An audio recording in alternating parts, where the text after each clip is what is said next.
Assalamualaikum warahmatullahi wabarakatuh. Selamat pagi, siang, sore, atau malam teman-teman. Perkenalkan, nama saya Anissa Agustina Dwi Sulistiawati dari kelas 2C Manajemen Pemasaran dengan NIM 23426200059. Di sini saya akan membuat video dengan dua topik. Nah, yang pertama itu topik tentang apa sih materi yang saya suka selama belajar perilaku konsumen.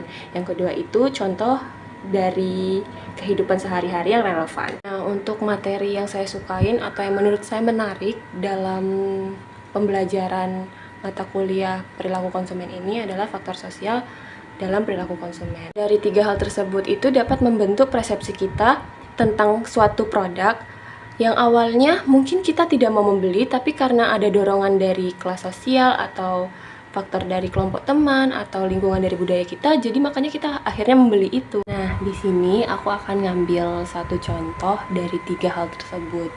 Contoh yang aku akan ambil ini dari kelompok teman yang dimana itu pasti relate di kehidupan kita sebagai mahasiswa. Aku bakal ngambil ceritaku sendiri, yaitu ngeracunin Elsa produk skincare. Jadi ceritanya waktu itu Elsa ini main ke rumahku, mintalah micellar water untuk bersihin make up. Habis itu kan aku ngomong, tapi micellar waterku sama kamu beda, El. Kan kamu pakai Garnier, terus aku makainya Vestology. Iya Nis, nggak apa-apa, Elsa bilang kan.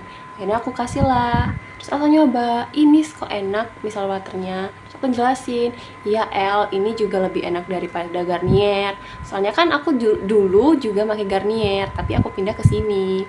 Jelasin lah, ini juga nggak buat jerawatan, terus bersihin makeup tuh juga lebih gampang pakai ini. Terus ternyata Elsa nanya harganya, Nis, ini harganya berapa? Jawab sekitar 45 ribuan. Akhirnya Elsa itu beli, padahal kan micellar water Garniernya itu masih ada, dan dia tuh belum butuh-butuh banget micellar water baru karena yang lama itu masih ada. Itu sih menurutku contoh dari lingkungan pertemanan. Aku bakal ngasih contoh satu lagi, tapi satu ini bukan aku yang keracunin produk-produk dari temenku, tapi aku yang diracun. Contohnya itu waktu itu Giska itu beli satu produk makeup cushion dari brand Glad to Glow.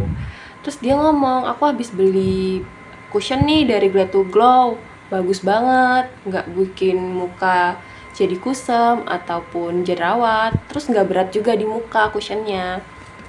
Terus akhirnya kan aku tertarik ya untuk beli, jadi aku beli. Tapi ternyata pas sampai itu aku nggak suka dan aku nggak butuh. Akhirnya tuh nggak kepake cushion itu sampai berapa bulan ya, 3 bulanan. Akhirnya adikku kesini, akhirnya aku kasih lah cushion itu karena nggak kepake sama aku. Jadi menurut saya itu faktor sosial ini berdampak besar bagi pemasaran. Contoh kecilnya aja itu tentang skincare dan make up. Hal-hal kecil seperti itu ternyata dapat mempengaruhi sekelompok teman yang awalnya tidak mau membeli ataupun tidak tertarik ataupun tidak kepikiran punya suatu produk itu, tapi karena temannya sendiri itu meracuni atau menyarankan, ini loh produknya baik atau produknya bagus, jadi mereka tuh ikut beli gitu loh, padahal mereka nggak butuh. Sekian video dari saya, terima kasih teman-teman dan Pak Mus yang sudah melihat video saya. Maaf bila ada kata atau kalimat yang salah. Wassalamualaikum warahmatullahi wabarakatuh. Dadah.